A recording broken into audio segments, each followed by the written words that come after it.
আমাদের জেলা পরিষদ জেলা প্রশাসনের সঙ্গে সমন্বয় সহ র্যাবদের আওতাধীন সড়ক ও মহাসড়কে মোবাইল টহল মোতায়েন থাকবে, যাতে দূর দূরান্ত থেকে ঈদুল আজহার নামাজে অংশ নিতে আসে মুসল্লিদের কোনো প্রকার হয়রানির শিকার হতে না হয়।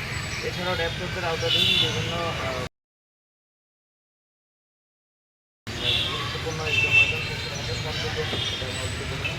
সোশ্যাল মিডিয়া সহ অন্যান্য অনলাইন প্ল্যাটফর্ম থেকে শুরু করে যে কোনো ধরনের নাশকতা বা যে কোনো কিছু নেই, প্রতিবারের থেকে এবার আমাদের মাঠ পর্যায়ে গোয়েন্দা নজরদারি অনেক বেশি বাড়ানো হয়েছে। অলরেডি আমাদের সেগুলো চলমান এবং এখন পর্যন্ত আমাদের কাছে কোনো খারাপ নিউজ বা আগামী কোনো ইনফরমেশন নাই। এখন পর্যন্ত আমাদের 6টি টহল টিম বিভিন্ন জায়গায় টহলরত আছে, বিভিন্ন গরুর হাটকে কেন্দ্র করে টহলরত আছে। এছাড়া আমাদের জাল টাকা শনাক্তকারী মেশিন সহ আমাদের মনিটরিং সেল থাকতেছে। আমাদের এই শোলাকিয়া মাঠের এইখানেই যে ইয়েটা থাকতেছে আপনার গরুর হাট এইখানে থাকতেছে।